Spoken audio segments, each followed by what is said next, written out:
Hi, I'm Simon Drew, and you're listening to the Practical Stoic Podcast.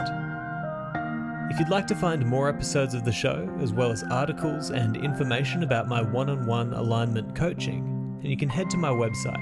It's simonjedrew.com. If you do have the means to support the show, then I'd love to see you in my Patreon community.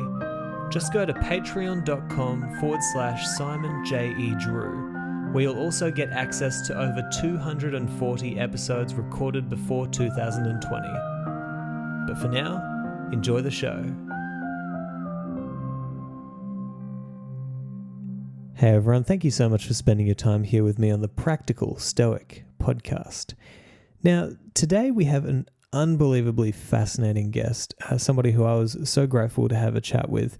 His name is Troels Engberg Pedersen. And if you haven't heard of Troels before, then I'll tell you just a little bit about him now. He's got quite an extensive resume. So he's a Pauline theologian, author, and professor of New Testament exegesis at the University of Copenhagen in Denmark. For approximately 25 years, Pedersen has focused his attentions on the writings of Paul the Apostle and on exploring how the structure and context of the Pauline epistles align with themes which are present in Stoic philosophy of the Hellenistic period. When set in conjunction with Paul's identity as a Greco-Roman Jew, the implications of Paul's letters stand out as a demonstration of how the early Christian church community developed in light of the Greco-Roman world which surrounded it. So he's also got some really fascinating books out as well, one including Paul and the Stoics, and there's a link to that book in the show notes as well. But this was just such a fun conversation for me to have personally, because it was one of those conversations where, you know, you're talking to somebody who is just so unbelievably intelligent, and it makes you think, oh, I have so far to go in my understanding of this philosophy and of everything in general. And you know, that's it's a crushing thought, and it's also a liberating thought, because there's so much to learn. And you know, Troels really was just so generous with his time and with his wisdom as well. So I learned a lot from this interview, and I know that you guys will too. And before we jump in, I'll just let you know that we kind of started and ended the interview in a very conversational format. I mean, all the way through, really. So the start and the end of this episode is kind of chopped in there. But anyway, without any further ado, I present to you this interview with Troels Engberg Pedersen.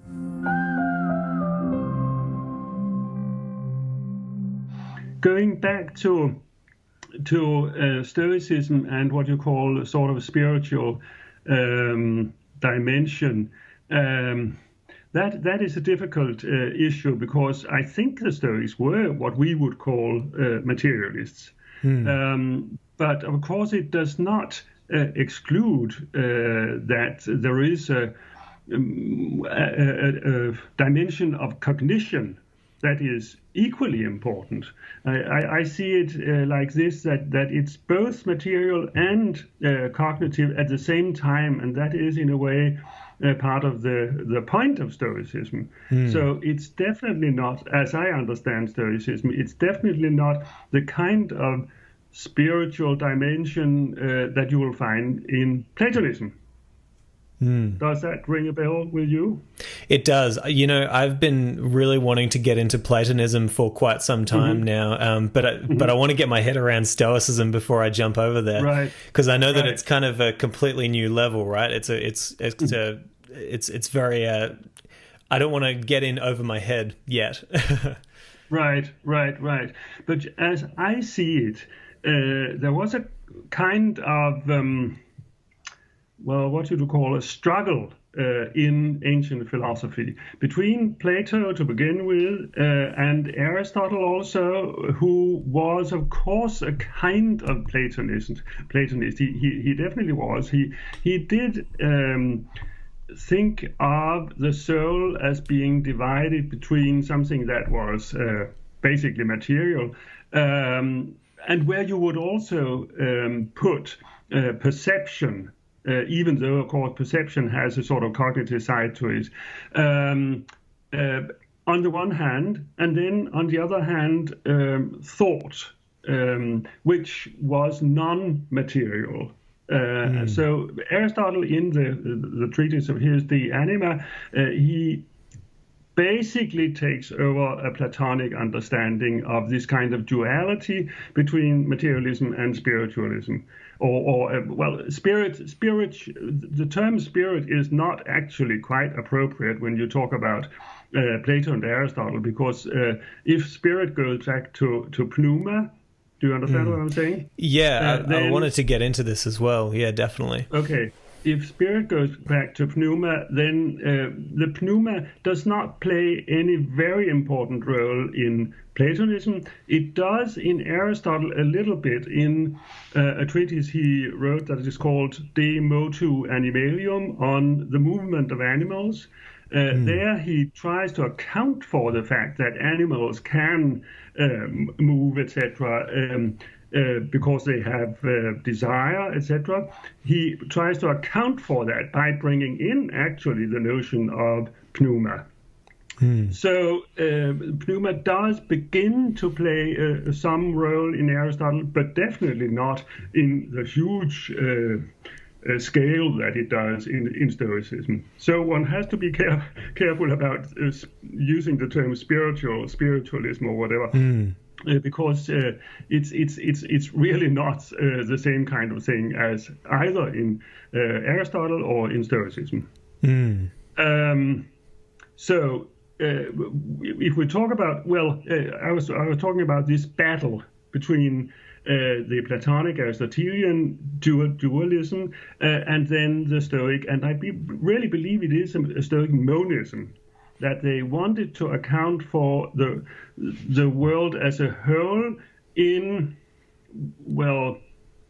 by using one basic way of understanding everything in the world, which is both material and cognitive at the same time. But then after that, you see, Platonists or Platonism began to reassert itself in the 1st century BCE, and then afterwards, and then of course it became the reigning philosophy in the 2nd century, the 3rd, etc., etc. And that was a move back to the original Platonic dualistic way of thinking. So I think there is this kind of battle going on in ancient philosophy between a basically Platonic way of thinking and a Stoic one, and the Platonists won. Yeah, and this is one of the main reasons why I really want to learn about Platonism and Neoplatonism, is because obviously, your work has largely been focused on the influence of Stoicism with Christianity. But then I read something like from Nietzsche saying that Christianity is I think Platonism or Neoplatonism for the people. And when I saw him say that, I was like, wow, okay, yeah, like I need to learn some more about this. But that is because when Christianity, as it were, became overtly philosophical. And that is in the 2nd century and the 3rd centuries onward.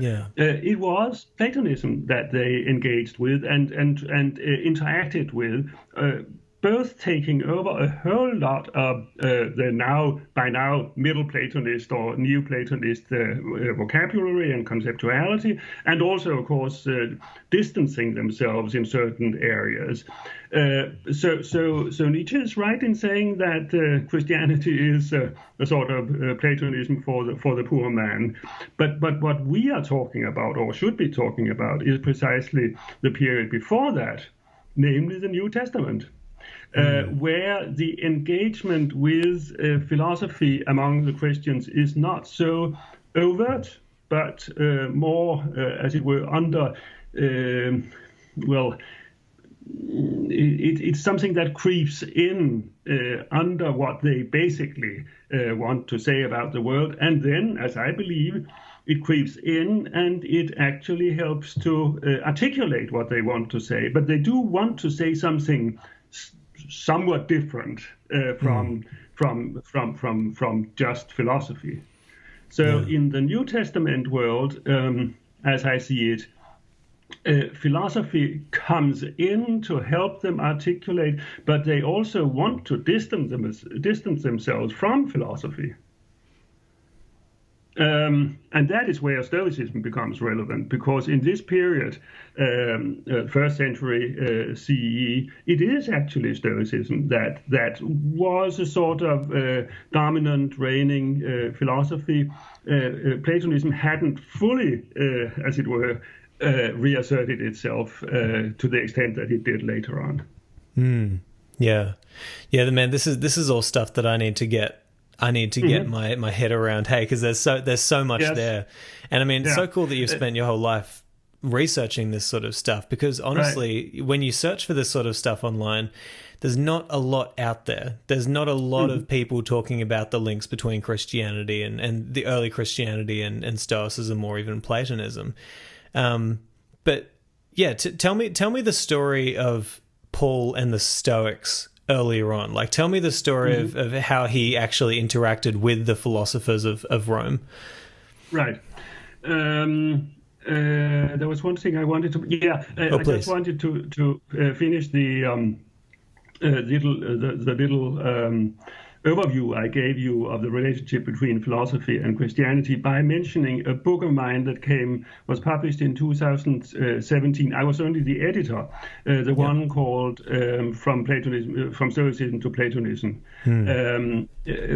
because there you can see that there is actually an intense discussion among scholars about whether it is correct to say that at the time when the earliest Christians wrote the New Testament, it was Stoicism that was, as it were, the dominant philosophy, or whether one should say, as some people do, that Platonism had already reasserted itself to such an extent that it might just as well be some kind of Middle Platonism that the early Christians were drawing on. And I would also like to mention there one scholar in particular who might be of great interest to you, namely George Boyes Stones. Boyes-Stones. He has a very nice piece in that book where he argues for the thesis that Platonism had reasserted itself already in the first century BCE. And he has also edited a wonderful volume with Cambridge University Press on, what is it? It's something about Middle Platonism and Neoplatonism, where he really presents the whole philosophy of that kind of Platonism before we come to Plotinus. So it's a source book and with introduction by himself explaining what is taking place in the sources. It's really very well worth reading. To come back to your question. Well, let me redirect the question, because that just made me think. You talk about which philosophy was dominant at the time. Some Stoicism had its time in the light, and then Platonism, and then Neoplatonism, and then is it almost the case? That the philosophies were kind of wrestling with each other to have the kind of dominant position in society, but then Christianity just had such a massive upsurge that it just took over the general morale of most people, and people started focusing on that way more than any other of the philosophies. Is that one of the reasons? But that's later. That's later. That's not the first century. I think it's correct to say that in the first century CE, Christianity was a very, very small group. Of course, it began to develop into the non-Jewish areas. That is where Paul comes in. But what Paul created were those tiny groups that were, scattered in various cities, etc. It wasn't a big movement at all in the first century CE. Then gradually it does become, of course, as we know, stronger and stronger. But I don't think it's perhaps correct. Yeah, well, you're asking whether it takes over from philosophy, but philosophy was there all the time also alongside. I think it has to do something with social layers in society. There were intellectuals, Platonist philosophers all the time, and Plotinus is one very good example of that. When you come to Augustine, of course, also he engaged to a very large extent with philosophy, but at that time, of course, but I think mainly for social reasons, whatever they were. Sorry, what happened now? Anyway, it's okay. For social reasons, gradually Christianity got the upper hand.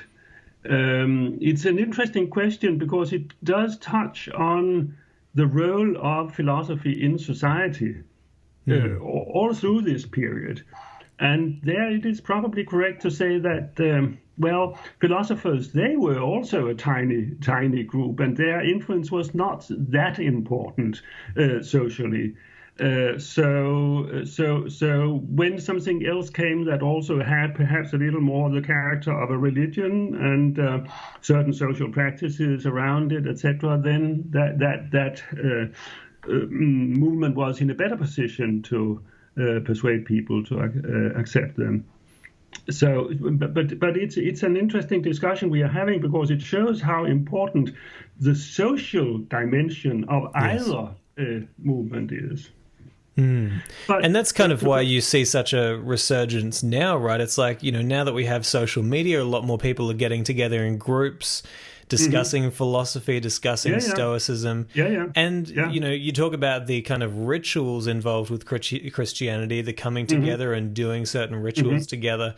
I mean, there's a very high ritual element to Stoicism, right, which people are really picking up right now in society. Yes, that is right, but I don't think there is any real substantial ritual element. Ritual is the wrong word. Practices, disciplines that you do in your life that connect you with the philosophy. Yeah.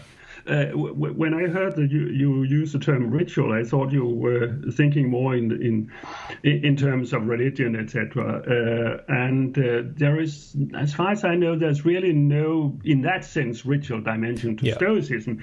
There may have been to Epicureanism, which is quite interesting in itself. Epicureanism was a philosopher that developed alongside Stoicism, and they were two of the very important philosophies during the so-called Hellenistic period. And there may have been a bit of a ritual dimension to Epicureanism, but that has something more to do with the particular role of Epicurus himself within that movement. I don't think you'll find the same thing in Stoicism. But back to Stoicism and Paul. Let me tell you something here. How should I put it? When I started working on this, I came with a background in ancient philosophy, Aristotle, and then Stoicism also.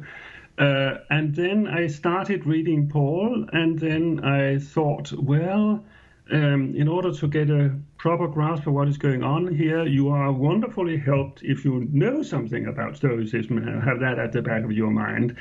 And so I read some of the important central passages in his letter to the Galatians, his letter to the Romans, etc. And I tried to analyze them using this Stoic material as a sort of framing way of thinking. And that helped me so much that I wrote about it, etc., and so proposed to people that they might begin to think of Paul in that way. There, as I told you, I focused particularly on the letter to Galatians, the letter to the Romans, also a little bit the letter to the Philippians. They are pretty late letters in Paul's production. At later, and I should also add that what I was focusing on there in those passages in Galatians, Philippians, and Romans were particularly Stoic ethics.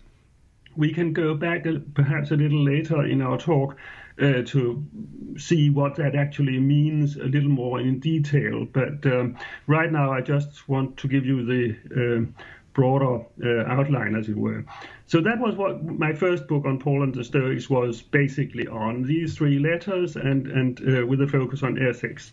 But then 10 years later, I became interested in what Paul says in another letter, namely 1 Corinthians, on the bodily resurrection, which is the topic of 1 Corinthians chapter 15. And there he talks about how the so-called psychic body is changed into a pneumatic body. And that is what happens at the resurrection. Christ returns, and he himself is pneumatic in some way, and then he helps to transform the psychic, that is normal flesh and blood bodies of believers, so that they get or even become pneumatic bodies.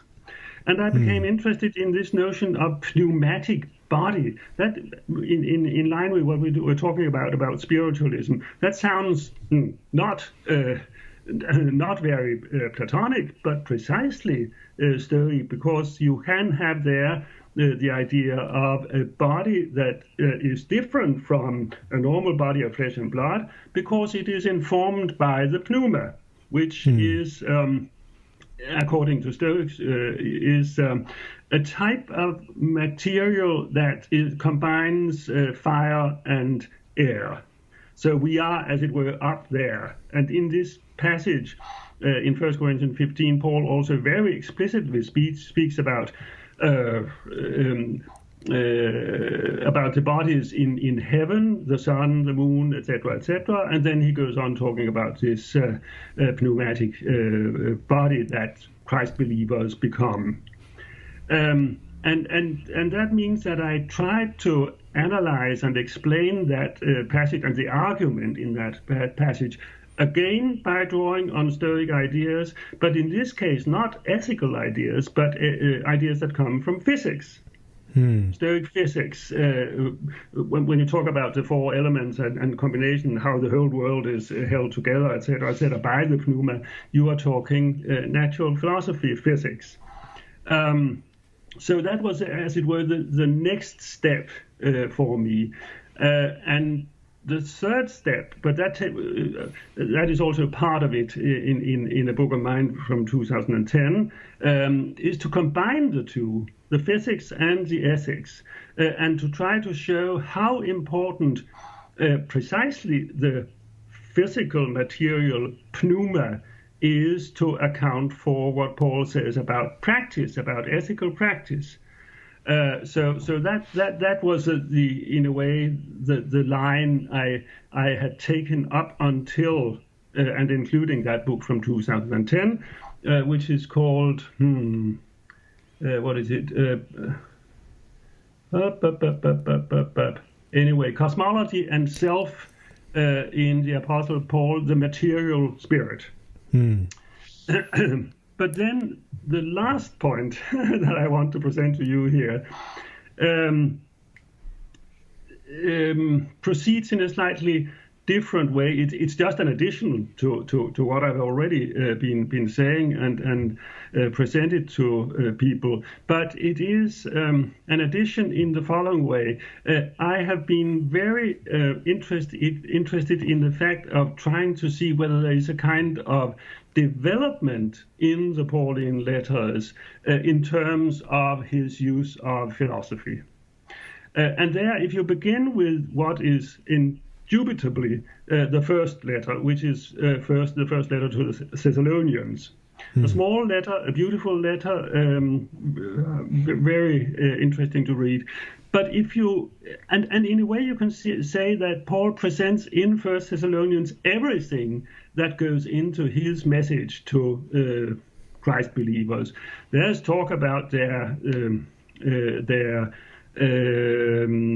conversion. In a way, they have turned round to the Jewish God and to Jesus Christ, etc. There's talk of, again, what will happen when Christ returns, etc. He's very precise and specific about that, but not at all philosophical. That's the interesting thing, that he can, as it were, present his basic message in a way that doesn't really build very much on any kind of philosophy. One doesn't need to have philosophy in order to be able to understand what he's saying. But so that's 1 Thessalonians. But then when we come to these later letters, as I have already explained, I think that he does make a lot of use of particularly Stoic philosophy that he must have had somewhere at the back of his mind in order to help him articulate what is, in a way, basically the same message that he presented in 1 Thessalonians, only now it has been developed and become much more encompassing. And this is I think an interesting idea, because it sort of shows that the relationship between Christianity and philosophy is created by Paul in that step from 1 Thessalonians and into, particularly I would say, into the letter to the Galatians. And there may be one very good reason why he begins to draw so much on philosophy in Galatians, namely that there, you may not know anything about it, but he is confronted with a really difficult task of persuading the Galatians, whom he has converted to Christianity, persuading them not to become Jews. Christ's faith was a Jewish something, and some people came after Paul had been with the Galatians, telling them that, it was nice that they had become believers in Christ, but they should take the full step, as it were, and become Jews by also being circumcised and adopting the law of Moses in all details, etc. And Paul says, no, I'm against that. You must not do that. Christ's faith suffices. It's enough. If you also want to become Jews, then you will also focus on that. But that's wrong, because Christ's faith does everything for you. And I believe that it is when he is forced by those outsiders to think through more clearly his understanding of the relationship between Christ's faith and his Jewish heritage, particularly for non-Jews. Then he begins to bring in the philosophy that he had at the back of his mind all the way through. This is an idea I've floated it somewhere, and I really like it a lot, because one can, as it were, see how philosophy becomes an important tool for Paul to express not something else than what he wants to express, but precisely to express in a reflected and encompassing, deep way what he has been wanting to say all along. Yeah, so there's so much that I want to unpack in there, because there's so much good stuff that you just said.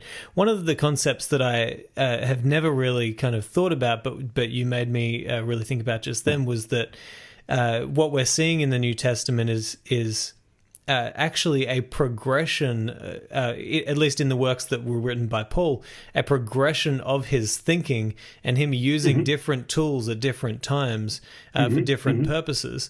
And I never really saw it like that. But then, really interesting just there, you talking about how he's using philosophy as a tool to dictate the theology that he wants to get across, or the religion that he wants to get across. It makes me think of this. How they used to say, I read this in a theology book recently. They used to say that theology was the mother of all sciences and philosophy her handmaiden. Is that kind of the relationship that Paul had there? He was trying to figure out what all this was, and he was using philosophy as his kind of toolbox in order to show people what he was trying to say. That way of understanding the relationship between theology and philosophy is in a way a later one, at least as articulated with the handmaid, etc. That is late ancient and then medieval. You can find something like that in Thomas Aquinas, etc. It's not at all articulated by Paul in that way, and and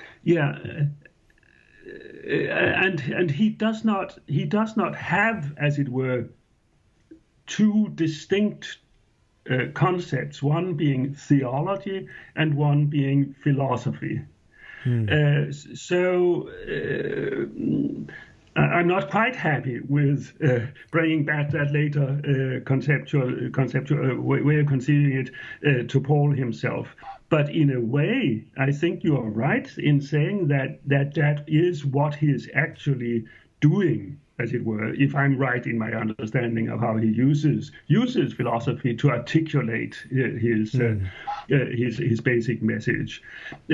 But one example why that shows that he doesn't have theology and philosophy as two distinct and separate entities is that at the beginning, chapters 1 and 2 of 1 Corinthians, he speaks about Sophia, which means wisdom, and he speaks about Greek Sophia, Greek wisdom, and he says that, well, the Greeks have wisdom, the Jews have something about God's majesty and things like that.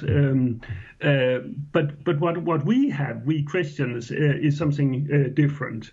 I could explain that more, but that it's for my point here. It's important that he starts out with talking about Greek Sophia and says, well, that's one thing. It's not exactly us. And he also says then that there's something about the Jews that's not quite us either, even though, as we all know, Paul's Christ faith is Jewish.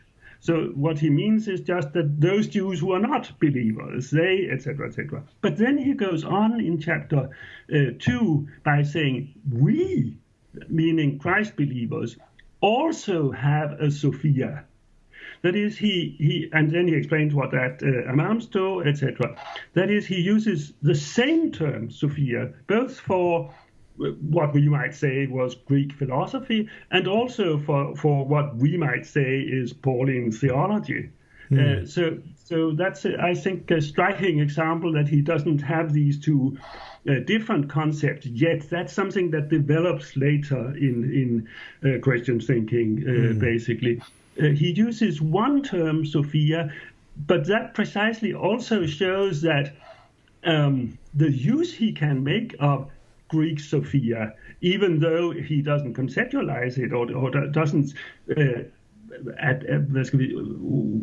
doesn't accept it as Greek Sophia, the use he can make of that is precisely, it's one thing. It's our special Sophia not something theology that is different from something else. Do you see what I'm trying to say? Yeah, it's something completely different. He's saying we have something very special that is not necessarily in any of these other camps, but it's something completely different. But he uses the same term for it as for Greek Sophia. That's a point. It's different, of course. He has said that, but it's also the same in some other way, and then he has to specify how it is different and how it's the same. The important point is that he uses the same term for both things. Yeah, and why do you think he does that? Why do I think he does that? I think that is because he is at a stage. He's a Jew. He is thinking as a Jew. He is thinking about the Jewish messianic expectation that has now been fulfilled in Jesus Christ, Jesus the Messiah. So he's basically thinking out of this very differentiated, but also relatively sharply pinpointed kind of Jewish tradition. But since he lives at this period when in the world around him there were both Jews with all their traditions, etc., and also people thinking like the Greeks and the Romans, that is philosophy. For that reason, he is encompassing philosophy. And why? Because philosophy was at that time the best, and in a way recognized by everyone as being the best way of articulating, sharpening, presenting what it is that you want to say. So he is incorporating philosophy into his own message. And that is what he shows by even taking over the term itself, Sophia, wisdom, which basically means ancient philosophy of the Greek type. He takes that over and uses it to then spell out what it is that he himself, as a Jew, now really thinks has happened to the world.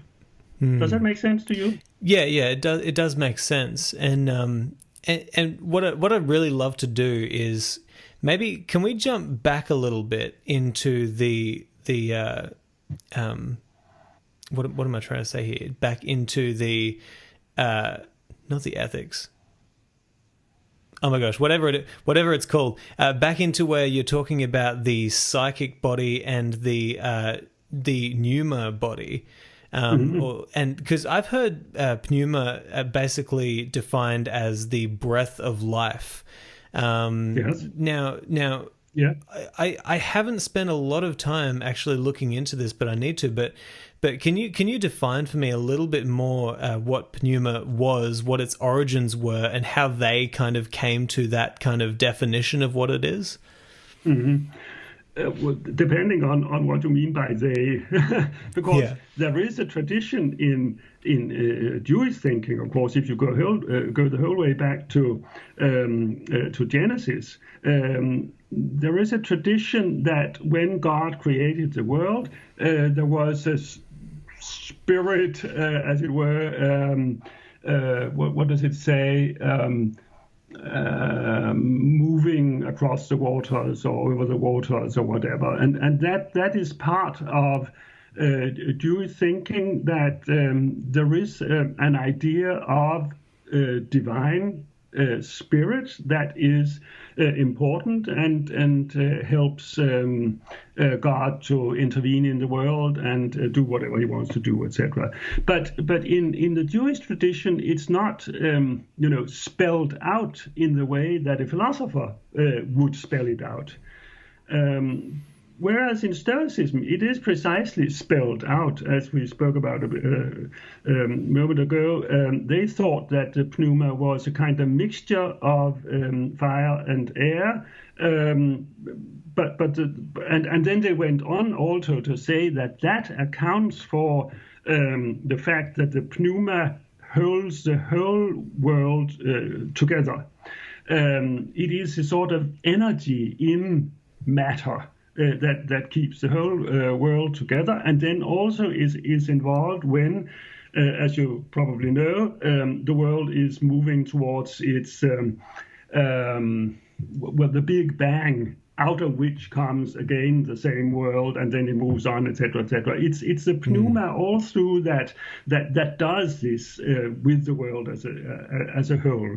So in Stoicism, and this is important, pneuma is to be found everywhere, but then pneuma can also have different degrees, as it were. It can be less powerful in material objects, as we say, but it can also be much more powerful in the mind and in human thinking.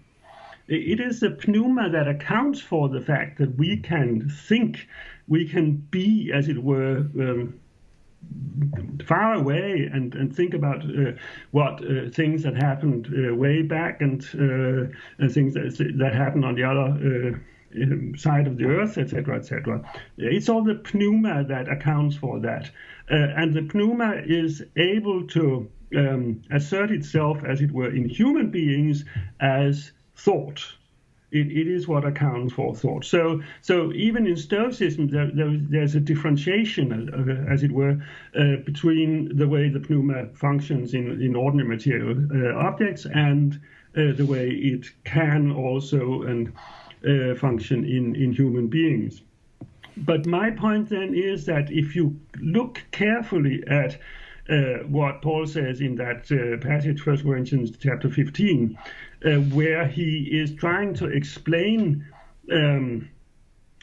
what will the resurrection body be like. There are some people who have, I brought the book here, let me just quote from you what they ask. Some people in Corinth who have asked Paul this. Somebody will say, but how do the dead, are the dead raised? With what body will they come, as it were? And that's the question, with what body, soma? That is the question that he is addressing. And when you then look at his argument, it points in the direction of first talking about these heavenly bodies that we were talking about before, and then it ends up with the sort of opposition between a psychic body and a pneumatic body. And he concludes by saying that, flesh and blood cannot inherit the kingdom of God. But what can inherit the kingdom of God is this body that has been transformed by pneuma into a pneumatic body. So what I'm saying is that there was a long tradition in Jewish thinking, going back to Genesis, about talking about the pneuma spirit in connection with God. But if you want to, as it were, be as specific as possible in explaining what kind of body will they have when they are raised, etc., then one has to bring in something more. One has precisely to make use of the tools, as you say, that philosophy has made available to one, and that is what he's doing. And so it's almost as if the idea is that there's two separate bodies, but they are one while we are here, like talking, for example. But then when you die, the idea is that you do inherit the kingdom of God, but not in your physical flesh and blood body, but in the spirit or pneuma body. Precisely, in the pneumatic body. Yes. So it is, in a way, you could say, a bodily resurrection, but not a flesh and blood bodily resurrection. It is a body that has been transformed by something that is itself bodily, namely pneuma, but has a different kind of bodiliness. Okay, so is it almost like it's transformed? And I want to find out how the logos plays into this as well, because I know that also has a role. Is it almost as if this the idea is that this physical world that we come to is kind of a place of growth and development where the pneumatic body comes into flesh and blood in order to gain information, to learn, to grow, and then it is that any sort of along the lines of what it is? Well, we're talking about Paul here, and he has no idea that we human beings of flesh and blood have ever been anywhere else than here down on earth. We are born with bodies of flesh and blood, and then he is arguing in this passage that we can, at the end with the coming of Christ, we can then be transformed into a different kind of body. It's both different and it's body. And the notion of transform is important here because it means, and he says it very explicitly, I can quote that to you, it means that what is resurrected, well, we agree, you and I, because he has told us, it's not a body of flesh and blood, but it is this body and flesh and blood as transformed. So it's not that we as it were, leave behind flesh and blood and then something else like the soul or whatever will be raised. No, it is this flesh and blood, the body of flesh and blood, that has been transformed into something that is also a material entity, but of a different kind. Okay. Does that? Okay. And this is a very, very Stoic way of thinking, because this kind of transformation of something that is all through a question of a body, that is a basic Stoic idea. So when one talks about this transformation from psychic body to pneumatic body, one must never, as I see it, but there are plenty of people who see it differently. As I see it, one must never think of any kind of duality. In a way, of course, there is a duality because flesh and blood flesh and blood differs from pneuma. But since he explicitly says that it is this body of flesh and blood that is transformed and becomes a pneumatic body. In another way, it's also enormously important to say that there's no duality or dualism because the bodiliness is there all the way. Okay. And how does this sort of, so you say that it's very similar to the Stoic idea. Now, how does that relate to the Stoic cosmopolitan kind of view of, we are not necessarily separate from the universe, but rather that we are one divine spark of the universe. We are one part within the giant, whatever you want to call it. How does that relate? Because it sort of makes sense to me that if you're not talking about a dualist kind of view, then you are talking about something that is not necessarily separate, but that is one and the same but different. I don't quite know how to. But that is where you. Well, let me now think how to put it. Let us first talk about Stoicism.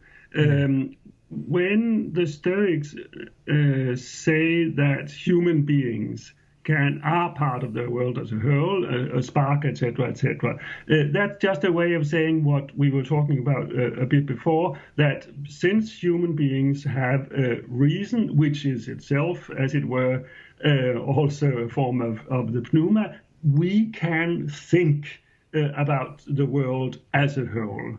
In the Stoic way of conceiving this capacity of ours, they connect us via thinking very strongly with God.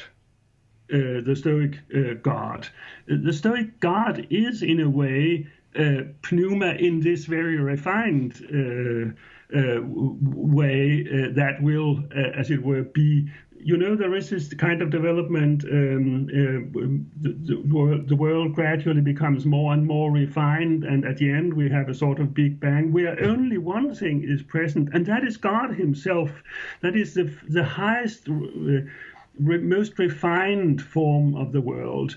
Out of that then begins to develop again all the four elements and the whole world as we know it. But in the Stoic conception, there is this idea of human beings via our logos, our capacity for thinking, as substantiated by the pneuma. We are able to connect with God. Okay, so that's the Stoic picture. I think that Paul basically had the same idea that since God, as he says somewhere, is himself pneuma, since Christ is himself pneuma, since human beings may become pneumatic bodies, we have the same kind of conception of the relationship between human beings after the resurrection with, in this case, Christ, and then also with God. There is a structural similarity there between what the Stoics, the Stoic way of conceiving of our relationship with God and the world, and similarly in Paul after the resurrection. But before the resurrection, we are, as he says, and rightly, of course, human beings of flesh and blood who have in us, as it were, a capacity to think and to be caught or to be struck by the idea of Jesus Christ, and for that reason receiving the pneuma and gradually and eventually becoming pneumatic beings. So I think there's a basic strong similarity between Stoicism and Paul in this way of understanding the human being and our relationship with the world at large. Yeah, did that? Yeah, it definitely does. You have to forgive me because I'm way out of my league in a lot of this sort of stuff. Anyway, I'm trying to get my head around it all as well. Sure. Well, not as well, but I wanted to ask how the logos plays into the idea of pneuma as well. Yeah, but that is a very good question, and obviously a central one. Why is it a good question? Why is it central? Because for one thing, logos is an important concept in the Christian writings. We could also talk here about the beginning of the Gospel of John, which speaks about the logos. But also because in Stoicism, I believe that we have the kind of, as it were, the monism with two faces. One being the material one, and one being the cognitive one. That is the model you should employ to understand what logos is. Logos is a name precisely for the cognitive side, the cognitive side of this one thing. The other being the pneuma. The pneuma is the material. Energy, etc. The logos is the cognitive dimension of that. That is the understanding that goes with the pneuma. And this is something. This might be strange, perhaps for us to understand. We can speak about cognition in our own case because we have logos and we talk, etc., etc. But how should you speak of logos in the world at large? which to our mind is through and through material. But the Stoic answer, of course, is that the logos of the world is God. God is present everywhere in the world and thinking the world, as it were. Yeah. What we human beings do when we actualize our logos, our capacity for thought, is that we, as it were, engage with and relate to that logos which is present everywhere, namely in God. I don't think there is, as it were, any problem at all about understanding the concept of logos, where it comes up in the early Christians, in the early Christian writings, in connection with or the relationship between that and their talk of the pneuma. And the reason there is no problem there is that they are precisely one of the same thing in the Stoic conceptuality, which I think underlies in this particular case what the Christians are saying. If I can just make a brief jump into the Gospel of John, I sort of noticed on your face that that it begins with, in beginning was the Logos, etc., and the Logos was with God, etc.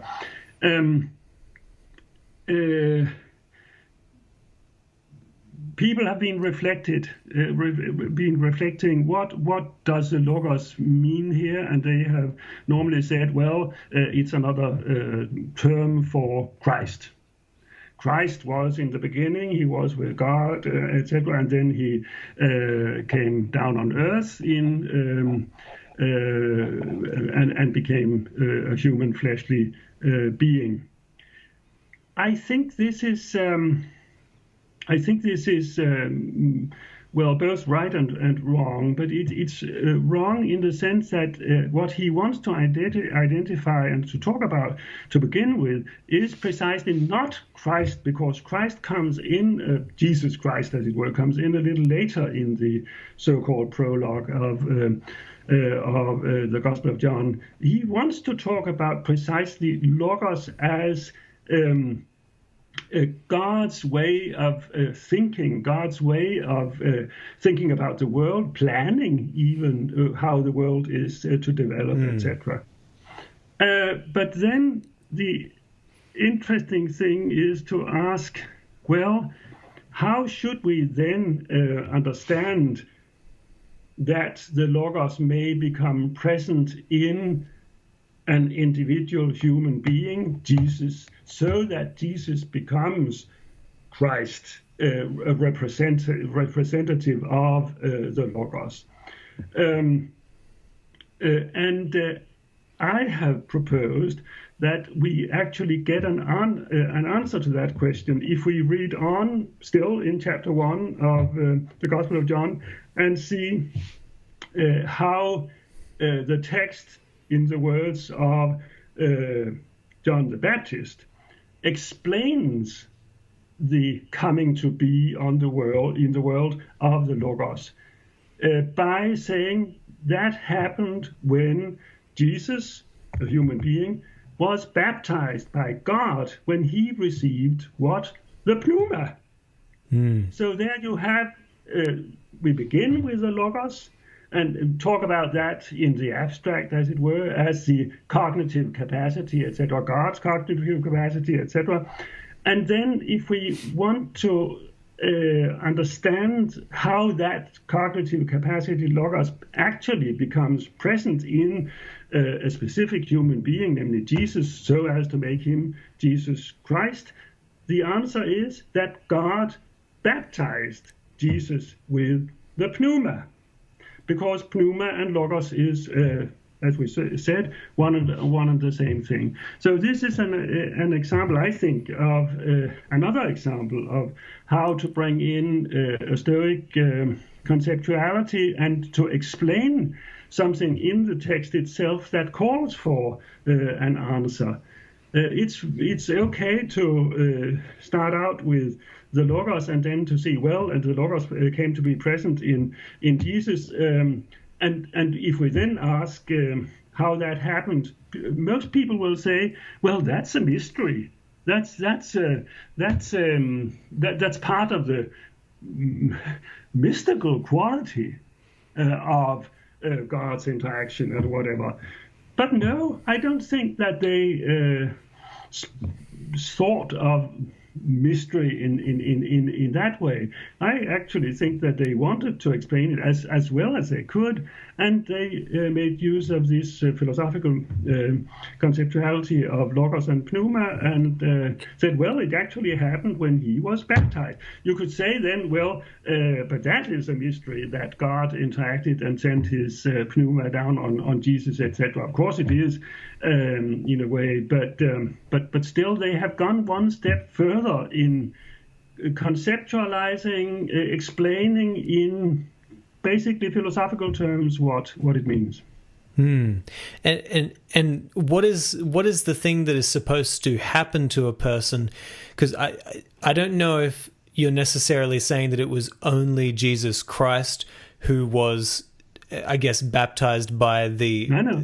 No. But when a person is supposed to be baptized, what is the result of having the pneuma and the logos combined in that process? I don't know if I'm putting that right, but what is the before and after state of this baptism of logos? Right.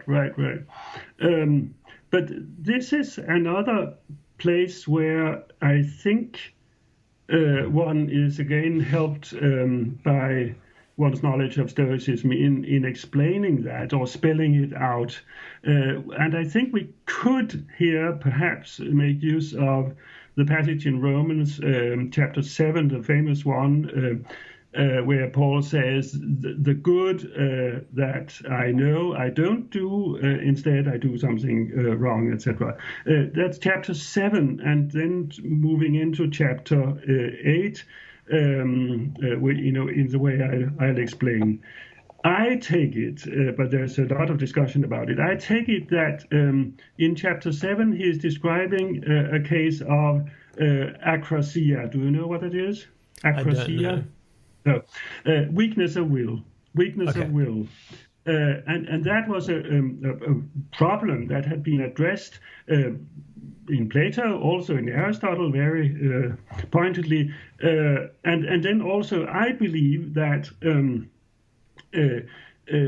akrasia is what passions are in Stoicism. And as you may know, the Stoics precisely argued that passions had to be eradicated. They had to be removed completely.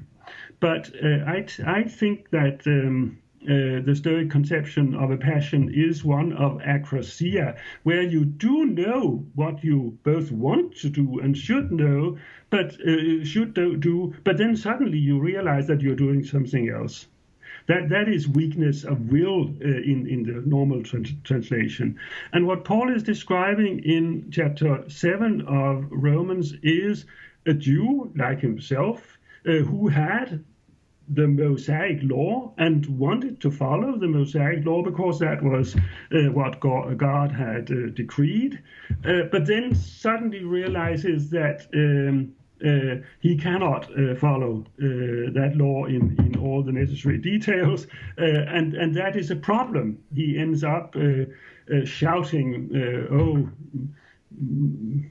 I, desperate human being, who can help me?" and things like that. And then comes in chapter 8 a story about what happens when the pneuma is present.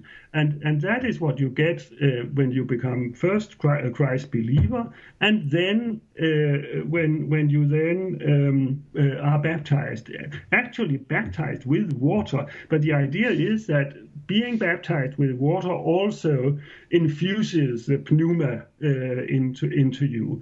And it begins to transform you in the way that will end up in the resurrection. So that's a crucial step in the development of a Christ believer.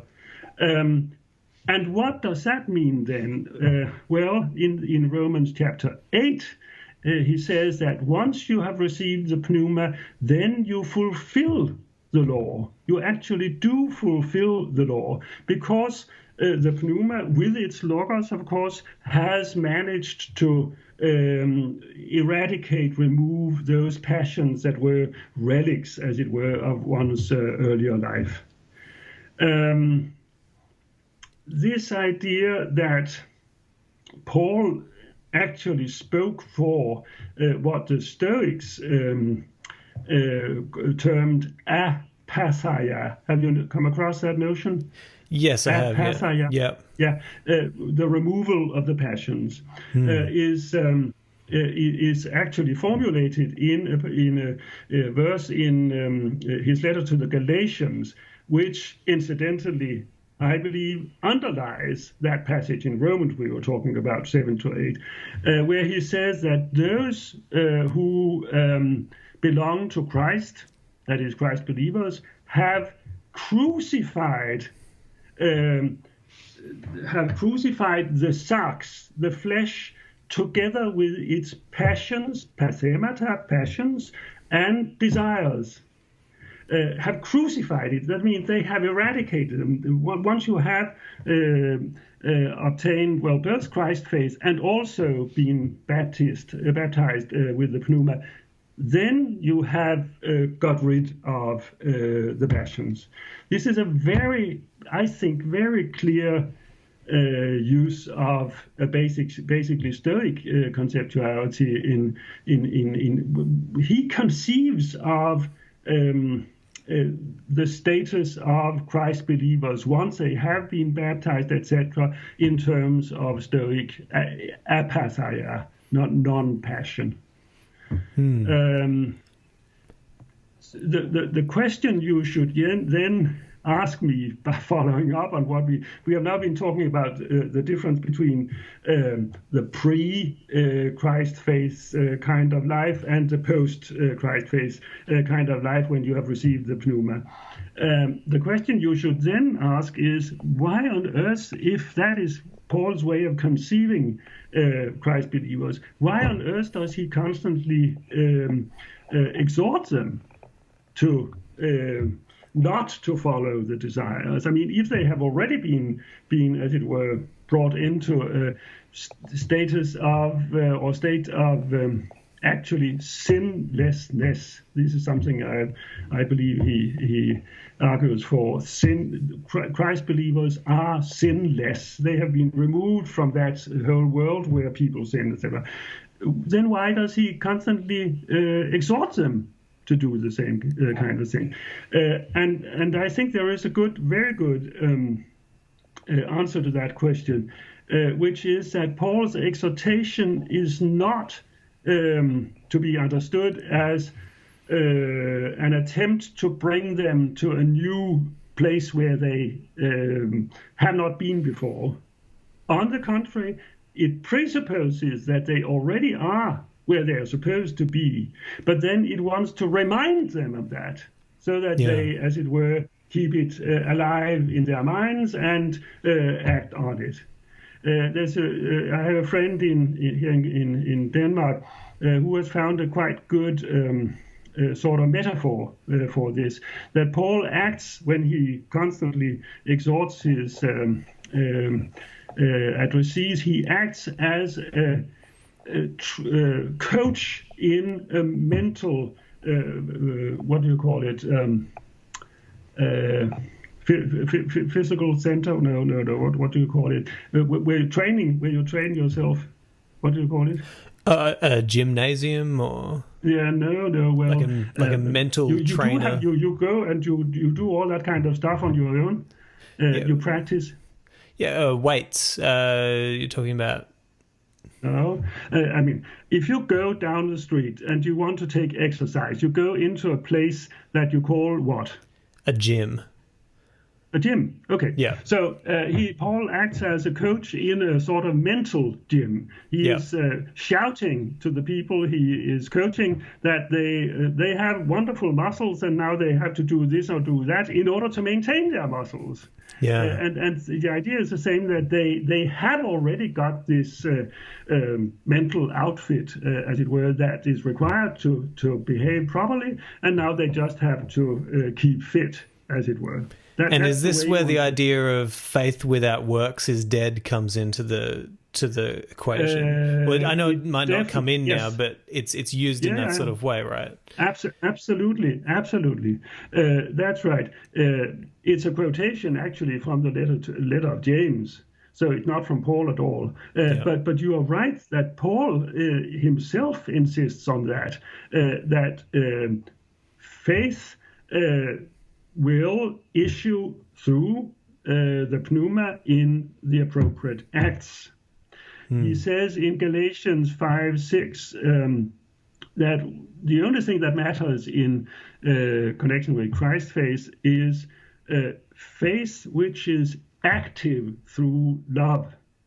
And there he uses the term for is active for practice, actions, in exactly the same way as in that quotation from the letter of James. So when the letter of James criticizes Paul for, as it were, talking only of faith, it's just totally wrong. Paul indeed wanted to say that faith issues in the appropriate acts, and if they are not appropriate acts, then there's not genuine faith. Yeah. And you know, I want to touch on one more quick element of the. I want to jump back to the physics side of things so quickly, and then I'd really love to just have a quick conversation as well about the Stoic ethics as it pertains to Christian ethics. But something that you said there kind of made, or a little while back, made me kind of think of a connection that might be a connection, might not be. But I know that in Genesis, it kind of, there's a passage there, you'll know this better than I do, that says something like, the Spirit of God flowed upon the earth. And that might be the pneuma of God flowed upon the earth. But then you have the idea of the Logos. I don't know if it was introduced earlier than this, but is the Logos introduced predominantly in the New Testament? Yeah. So if you have the Logos introduced in the New Testament and the Spirit in the Old Testament, is it kind of like, is that one of the reasons, one of the correlations you see between, or I guess one of the combining factors of the New and the Old Testament, bringing the pneuma together with the Logos, which creates the whole picture? Yes, that could be a massive stretch, and I know I'm out of my league here. Both yes and no. The thing is that the Logos is also, in a way, present in the Old Testament. As you recall, in Genesis, the beginning of Genesis, the world is created when God spoke. And the speaking, of course, legein in Greek, is the verbal form of the substantive, which is logos. So you could say that God spoke out of his logos, etc. So in a way, I think that there is definitely something in the Old Testament that corresponds to Logos in the New Testament. Only, and here we have it again, in the New Testament we live quite simply in a different kind of intellectual context than they did way back in Judaism. And at that point, Logos had gained a content that was basically philosophical.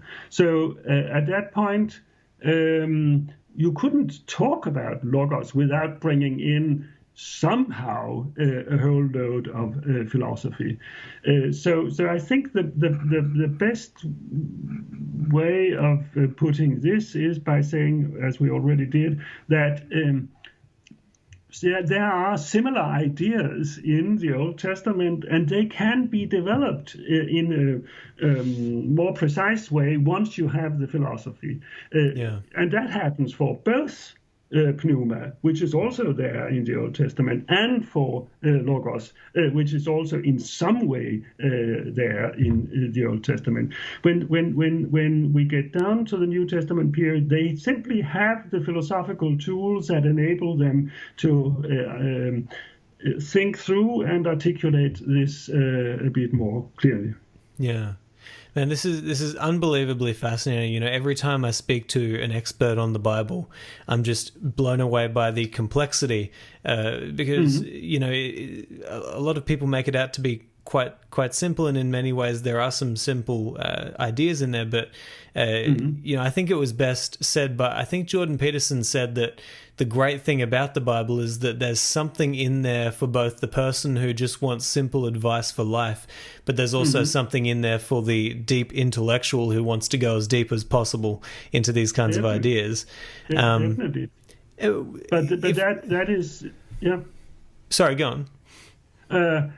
But that is precisely because the intellectual context has changed when you move from the Old Testament period, whatever that was. Nobody really knows, but at least it's before, say, before 150 BCE. That's the latest work in the Old Testament. When you move from that and into the first century CE, where philosophy has become a force of thinking in society as a whole, that really constitutes an important change. It's not necessarily that something entirely new has come up, but there has been a sharpening of the tools that are available for thinking about these things. Yeah, absolutely. It's just so complicated, and I'm absolutely loving jumping into it. That's what makes it. That's what makes it worthwhile. You know, and I wanted to ask. I guess this might be my final question because I want to be respectful of your time as well. What do you see as some of the main similarities between Stoic ethics and Christian ethics, and maybe some of the biggest differences?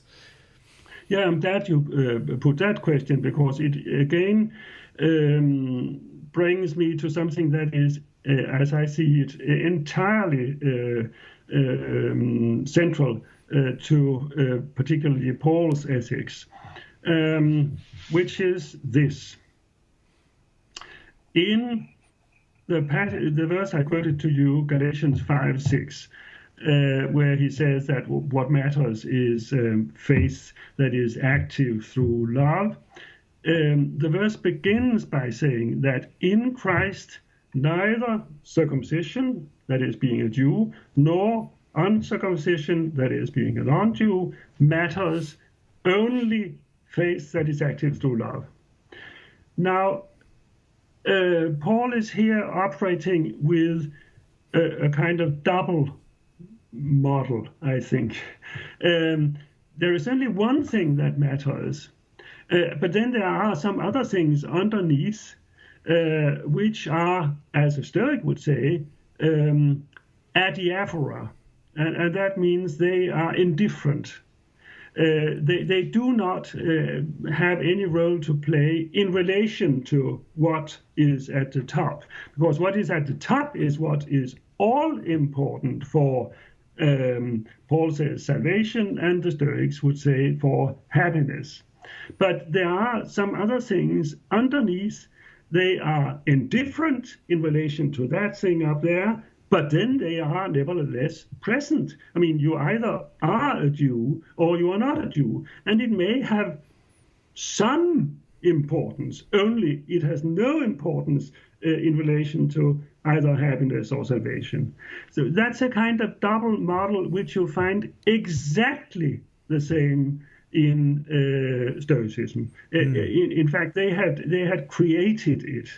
The difference between the only thing that is good, there's only one thing that is good, namely living in accordance with nature, etc. And then there are some other things down here which are either, nice to have, or nice to get rid of, etc. But still they are indifferent. They whether you have them or you don't have them plays no role whatever in relation to the good and hence in relation to happiness. So there is this double model, which, and this is something I'm arguing in a book that comes out in the United States next year, called Paul on Identity.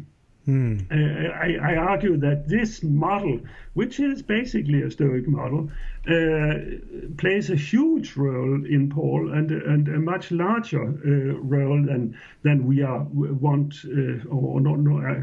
habituated to think. It explains what he says, for instance, about being a Jew or not being a Jew. It explains why he can say that whether you are a slave or a master does not matter. But still, of course, there is a difference there, and that is something one has to think about. It explains why you can say that whether you are a man or a woman is unimportant.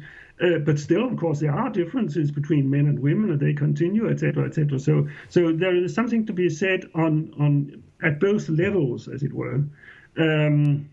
And I think this model helps us to understand the coherence of a whole lot of things that he does say on these various topics. And basically, this model is derived from Stoicism. So I think that's a very good example of something that structures his way of thinking about coming back to ethics. That the only thing that matters is faith that is active through love. Yeah. I could also add one more thing that has to do with this is in Galatians, the letter to Galatians chapter 5, just after he has given this verse I just spoke about, he explains a difference between living in accordance with the law, and that means that you can from time to time do some of these bad things that the law are against, and then he gives a long list of what these bad things are. They are act types that people fall into, as it were. To be contrasted with that is, in the same passage, something he calls the fruit of the pneuma. And the fruit of the pneuma, it begins with agape, with love, and then comes joy, etc., etc. These are not act types. They are virtues, that is, states of mind. And the whole point is the one we spoke about before, that once you have this kind of state of mind, then you don't risk any longer doing any of these bad things. But what I wanted to point out here is that if you look carefully at the difference the difference between the long list of bad things and the long list of good things, and now not talking about act types and states of mind, but about the content of what belongs in either list, then the answer is that the bad things are all centered on the individual, yourself, as it were. It's either desire for bodily things, or it's if you engage in quarrels with your other people, etc. It's all based in yourself. Yeah. So that's the bad things. Whereas the good things, the states of mind, they are precisely other-directed. So you have here, in terms of content, a contrast between self-directedness, as it were, and being other-directed. And that, again, I think, is something that is articulated in Stoicism in their theory of oikaiosis. I don't know whether you've heard about that, but this is, again, a contrast between selfishness, in fact, where you try to get constantly all the good things for yourself, etc., and then the proper directedness towards what is good, namely living in accordance with nature, which in terms of substance means that you are actually directed to the others, to other human beings. So you have the same kind of contrast there in terms of the content of viciousness on the one side and goodness on the other. I think that is also, well, perhaps not derived from, but again from Stoicism. I think that the double model is derived from Stoicism. I'm not sure that this other contrast is derived from Stoicism, but again, I think that it's looking at it in a Stoic way helps to sharpen the understanding of what is going on. Yeah, I love that, and I love this connection between the kind of Stoic cosmopolitan view of, you know, being interconnected to everybody and wanting to direct our attention to the betterment of humanity, with Paul's idea of faith and love. And you know, I've also always felt like the Stoic view of love your fate has such at least a philosophical connection to the idea that of having faith in, say, God's plan, or having faith in that things will they will happen according to God's plan, because it's kind of like trust the universe, trust God, trust whatever you call it. It's trust that it will happen how it happens, and that if you face it with love and kindness and you know, with the logos, then you can make the most out of that, right? Yeah. Well, that's a good point, and I think it is supported by the fact that the Stoics were against the passions, but they also had the so-called eupathia. Have you heard about them? I have, good yes. Passions? Yeah.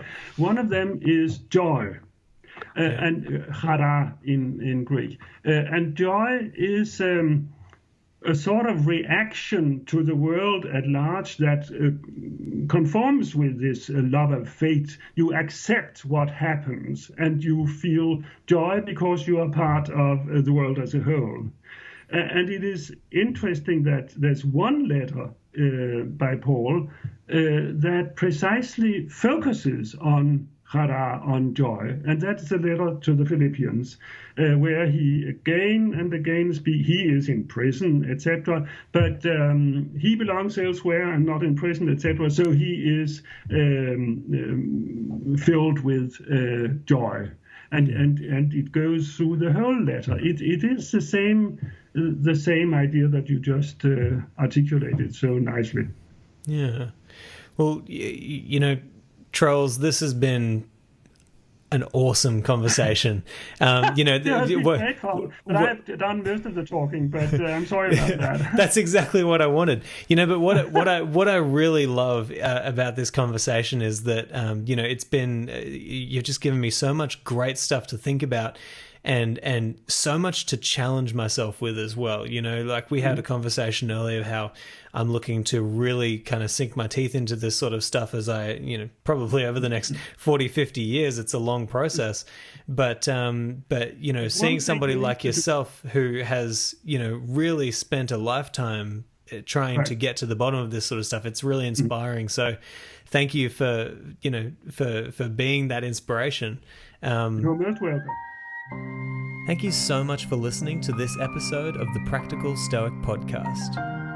If you'd like to sign up for email updates, join my Patreon meetup groups that we hold weekly, or if you'd like to offer feedback or suggestions for future guests or topics on the show, then you can head to simonjedrew.com. There you'll also find information about how we can work one-on-one together with my alignment coaching, based around the philosophical principles found in Stoicism. Finally, if you are on Facebook, then I'd love to see you in our group, the Practical Stoic Mastermind. But hey, I hope you've enjoyed this episode, and I'll talk to you next time.